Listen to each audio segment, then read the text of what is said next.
Il y a des injustices de partout. Pourquoi est-ce qu'on est homme ou femme? C'est pas juste, j'aurais peut-être aimé choisir. Pourquoi est-ce qu'on est dans une famille française ou étrangère? Pourquoi est-ce qu'on est dans une famille riche ou pauvre, artiste ou sportive ou pédagogue, etc. Si on pousse un petit peu plus loin la réflexion, pourquoi est-on victime d'injustice? Un cambriolage, un accident, un viol, un meurtre.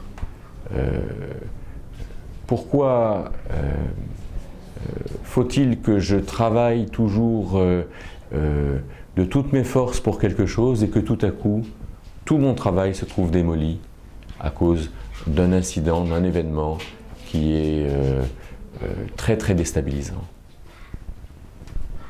C'est vrai que dans l'absolu, la vie est injuste.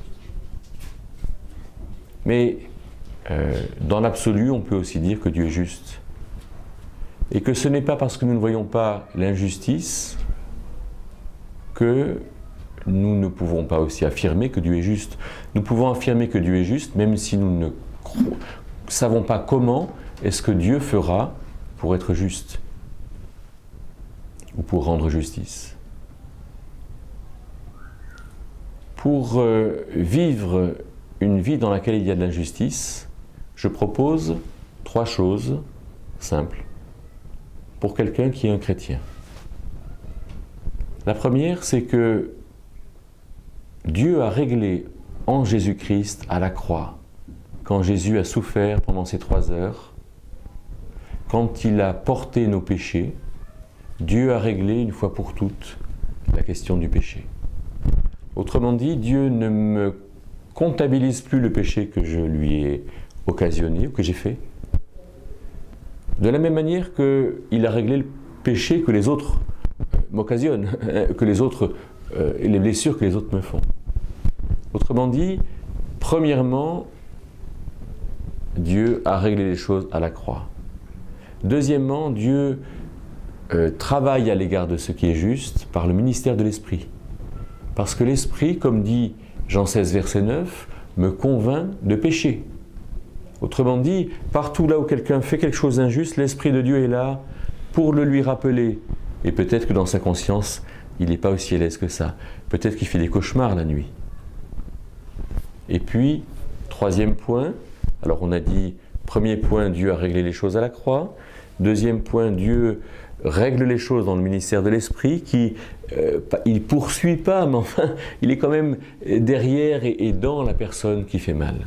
Et 3e chose, c'est au tribunal de Christ que toutes choses seront finalement révélées et toutes choses trouveront leur aboutissement. C'est au tribunal de Christ qu'il y aura une fin, en fait, à l'injustice, où la justice de Dieu sera pleinement révélée. Il y aura un moment donné où on verra que tout sera juste, et c'est là où on sera vraiment satisfait à l'égard de ce qui est la justice. Alors voilà 3 bonnes raisons pour accepter pour l'instant de ne pas connaître ce qui est juste. Mais 3 bonnes raisons d'être dans ce cap. Dieu est juste, Dieu me conduit dans un sentier de justice, nous dit le psaume 23, et il le fait à cause de son nom, autrement dit, il s'engage, et ça je le crois, et ça me fait terriblement du bien. J'ai envie de te poser une question, Guillaume. Tu fais la relation entre l'amour et la justice en disant que amour sans justice, c'est un amour impossible. Est-ce que tu peux nous en dire 2 mots?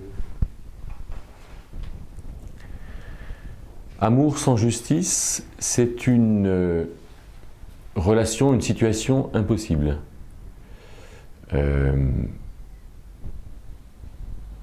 Quand on aime, on est juste.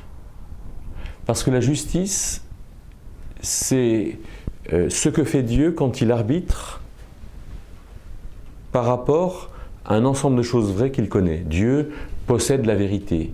Et donc, Dieu nous voit, on est plusieurs dans cette pièce ici, Et donc Dieu sait si ce que nous faisons est juste ou pas juste, en fonction de ce qui est vrai ou de ce qui n'est pas vrai. Et donc Dieu arbitre, c'est Dieu qui va dire c'est juste ou c'est pas juste. Et notre société a du mal à aller dans ce sens parce qu'en fait, elle ne possède pas la vérité absolue.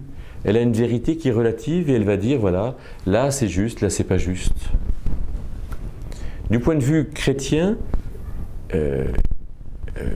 quand il n'y a pas d'amour, quand il n'y a pas de respect, quand il n'y a pas d'accueil, quand il n'y a pas de connaissance, quand il n'y a pas de compréhension, quand il n'y a pas de répréhension, alors c'est pas juste. De sorte que quand il n'y a pas d'amour, alors on peut effectivement affirmer qu'il y a un manque de justice. Et la vie est injuste, ben oui, quand quelqu'un ne m'aime pas, c'est injuste. Et quand moi je n'aime pas, c'est injuste.